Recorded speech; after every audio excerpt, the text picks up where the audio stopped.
अस्सलाम वालेकुम, I am nutritionist. तो आज हम बात करते हैं कि फ़ास्टिंग में कौन से ऐसे 3 मोस्ट इम्पॉर्टेंट बेनिफिट जो हमारी बॉडी को मिल रहे होते हैं, ख़ास तौर पर उनके लिए जो कि डायबिटीज़ के पेशेंट हैं और जो अपना वेट लॉस करना चाहते हैं और जो अपनी मेंटल एबिलिटी को इम्प्रूव करना चाहते हैं। हम ऐसे 3 मोस्ट इम्पॉर्टेंट बेनिफिट पर बात करेंगे जो फास्टिंग के दौरान हमारी बॉडी में हो रहे होते हैं। मतलब कि जब हम रोज़े की हालत में होते हैं तो हमारी बॉडी पर न्यूट्रिशनली अफेक्ट क्या होते हैं। एक तो हमारे फास्टिंग के वैसे ही बहुत से फ़ायदे हैं, तो लेकिन न्यूट्रिशनली हमारी बॉडी पर क्या इफ़ेक्ट हो रहे होते हैं, इस बारे में आज हम बात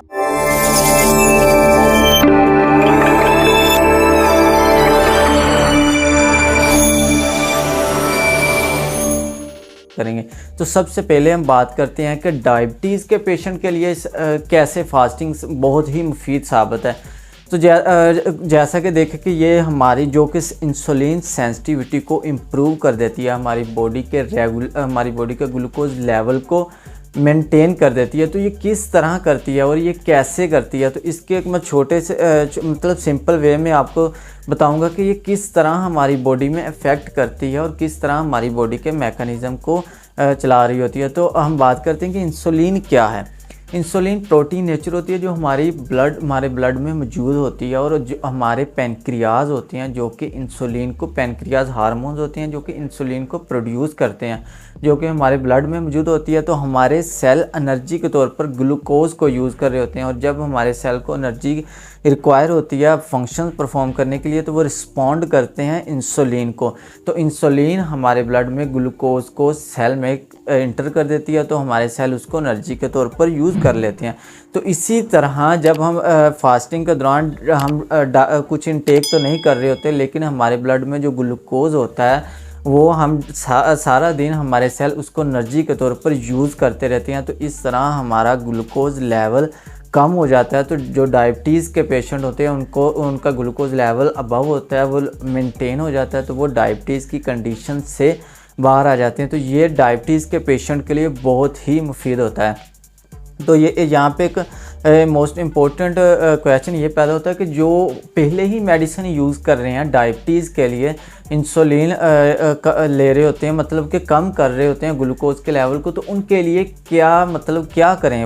वो जैसा कि जो साथ मेडिसिन तो वो इनटेक कर रहे हैं, लेकिन उनका ग्लूकोज लेवल बहुत ही नॉर्मल लेवल से कम हो जाएगा, क्योंकि 60 से 100 तक नॉर्मल लेवल होता है जो हमारे ग्लूकोज का होता है। 100 से 125 प्री डायबिटीज़ में आ जाता है, और 126 अबव डायबिटीज़ के पेशेंट में कन्वर्ट हो जाते हैं।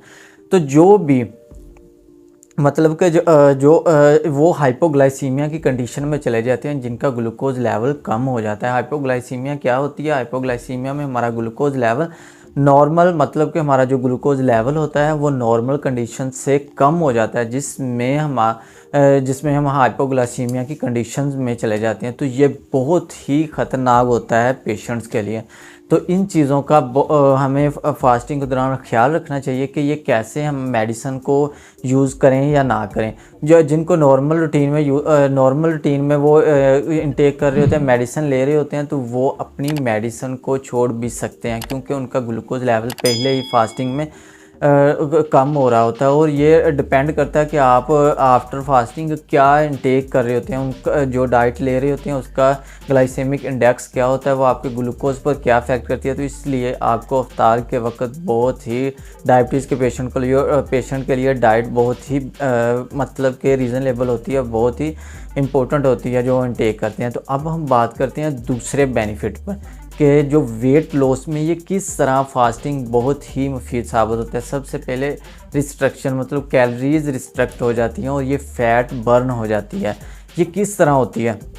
तो अगर हम बात करें कि हमारी बॉडी सारा दिन कैलोरीज़ को यूज़ कर रही होती है और फंक्शन परफॉर्म कर रही है, तो इस तरह जो कि डिफ़िकल्टीज़ होती है कैलोरीज़ की वो कम हो जाती है, और हमारी बॉडी में जो भी फ़ैट होती है मतलब कि हमारी बॉडी में ज़्यादा मिकदार में जो हमारी फ़ैट होती है, मोटापा जिसको हम कहते हैं, वो बर्न होना स्टार्ट हो जाती है, वो बर्न होकर ग्लूकोज में कन्वर्ट होती है, जिसको हमारी बॉडी कैलोरीज़ के तौर पर इस्तेमाल करती है।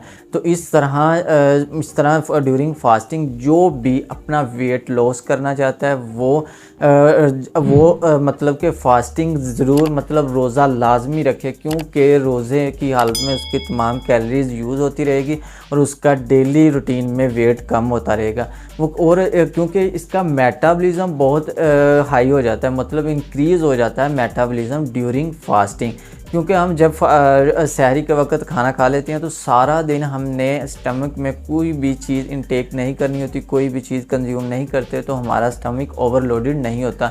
नॉर्मल रूटीन में हम कुछ ना कुछ खाते रहते हैं, जैसे ही हम कुछ ना कुछ खाते रहते हैं तो हमारा स्टमक फुल रहता है, जिसकी वजह से वो प्रॉपरली फंक्शन परफॉर्म नहीं करता। तो ड्यूरिंग फास्टिंग उसकी मेटाबॉलिज्म इंक्रीज़ हो जाती है, जिसकी वजह से कैलोरीज़ जो होती है वो बहुत ज़्यादा बर्न होना स्टार्ट हो जाती है।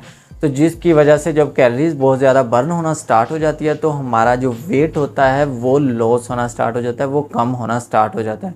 तो इसी तरह जब ग्लूकोज इंसुलिन सेंसिटिविटी में भी ये आ जाता है कि जब ग्लूकोज हमारी बॉडी में बहुत ही तेज़ मिकदार में बहुत ही तेज़ रफ्तार में यूज़ हो रहा होता है, तो ग्लूकोज लेवल कम होता है। तो डायबिटीज़ के पेशेंट में जब हमारी बॉडी में ग्लूकोज लेवल कम होता है, हमारी एनर्जी यूज़ हो रही होती है, तो इस तरह हमारी बॉडी में जो भी ओवर फैट होती है वो कम हो जाती है और हमारा वेट कम होना स्टार्ट हो जाता है। तो मैं आपको एडवाइस दूं कि जो भी अपना वेट लॉस करना चाहते हैं, मतलब कि रोज़े के अफ्तारी से 1 घंटा कबल जब वो मतलब कि बैठे होते हैं खाने के अफ्तार के इंतज़ार में बैठे होते हैं, तो लेकिन वो जब उस वक़्त 20 मिनट वॉक करें, मतलब कि आप एक नॉर्मल स्पीड में वॉक करें, जिससे आपकी बॉडी पहले ही कैलोरीज मतलब बहुत बर्न कर चुकी होती है, लेकिन उस वक़्त हमारा स्टमक बिल्कुल फ्री होता है, मेटाबॉलिज्म बहुत इंक्रीज़ हुआ होता है। तो जब हम 20 मिनट एक्सरसाइज करते हैं तो हमारी बॉडी पर बहुत ही इफ़ेक्ट पड़ता है,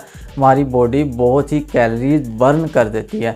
तो इसलिए जो भी ओवरवेट हैं वो अफ्तार से 1 घंटा पहले जस्ट 20 मिनट वॉक करें, तेज़ वॉक करें, ताकि आपकी बॉडी थोड़ी सी मेटाबॉलिज्म आपका इंक्रीज़ और आपकी कैलोरीज बर्न हो जाए। तो ये बहुत ही मोस्ट इम्पोर्टेंट है जो वेट लॉस करना चाहते हैं उनके लिए। थर्ड पे बात करते हैं कि ये मेंटल एबिलिटी में कैसे फास्टिंग एक अहम रोल प्ले करती है, कैसे हमारी मेंटल एबिलिटी को इम्प्रूव करती है। तो सबसे पहले देखें कि ये हमारे ब्रेन फंक्शन को इम्प्रूव करती है, न्यूरो डिजनरेटिव डिजीज़ से प्रोटेक्ट करती है, कोऑग्निटिव फंक्शंस को इम्प्रूव करती है, मेमोरी लॉस होने से बचाती है। तो ये किस तरह फास्टिंग करती है, तो हम बात करें कि स्पाइनल कॉर्ड और ब्रेन में जो स्पेस होती है, मतलब कि स्पाइनल कॉर्ड और ब्रेन में न्यूरॉन्स मौजूद होते हैं। न्यूरॉन्स प्रोटीन वहाँ पे कोआगुलेट होना स्टार्ट हो जाती है, जिसकी वजह से जो न्यूरॉन्स होते हैं वो उनका फंक्शन इफेक्टिव होते हैं और वो डेड हो जाते हैं। तो जब एक नेचुरल प्रोसेस है ड्यूरिंग फास्टिंग ऑटोफेजी, जिसमें जो कि डेड न्यूरॉन्स होते हैं वो रिसाइकल होना स्टार्ट हो जाते हैं, जिसकी वजह से जो प्रोटीन मौजूद होती है वो ब्रेक डाउन होती है और रिमूव हो जाती है।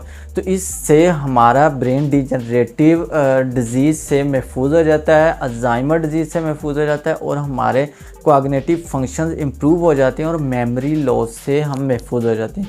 तो इसी तरह फास्टिंग मेंटल एबिलिटी में बहुत ही अहम रोल प्ले करते हैं। तो मैं उम्मीद करता हूं कि आपको आज की वीडियो बहुत ही आपके लिए बेनिफिट रही होगी, जिसमें हमने बहुत ही डिटेल में फास्टिंग के 3 मोस्ट इम्पोर्टेंट बेनिफिट के बारे में बात की। तो इसी तरह मैं डाइट्स पर, न्यूट्रिशन पर, बॉडी वेट पर, बॉडी फिटनेस पर, मतलब कंप्लीट मैं डे बाय डे आपके लिए वीडियोस लाता रहूँगा, जो कि आपके लिए बहुत ही बेनिफिट होने वाली है, और ख़ास तौर पर उन तमाम के लिए जो कि इंडस्ट्रीज़ में वर्क कर रहे हैं या इंडस्ट्रीज़ में वर्क करना चाहते हैं। तो मैं इंडस्ट्रियल लेवल पर जो काम परफॉर्म होते हैं और जो सर्टिफिकेशन ISO, GMP, हलाल हैसा वगैरह, मतलब जो भी होगा उसमें डिटेल में कोर्स आपके लिए बना रहा हूँ और अपलोड करूँगा इस पर, जिससे आपको बहुत ही नॉलेज गेन होगा और आपको जब इंडस्ट्री इंडस्ट्री में जाएंगे तो आपके लिए बहुत ही बेनिफिट होने वाला। और तमाम ऐसी प्रोडक्ट जो इंडस्ट्री में बनाई जाती हैं, जो प्रोसेस होती हैं, उनके हमारी बॉडी पर क्या इफ़ेक्ट होते हैं, वो तमाम डिटेल में मैं आपको डे बाय डे वीडियोस में बताता रहूँगा। तो मेरे साथ जुड़े रहिए। इंशाल्लाह मिलते हैं नेक्स्ट वीडियो में नेक्स्ट टॉपिक के साथ। ओके, अल्लाह हाफिज़।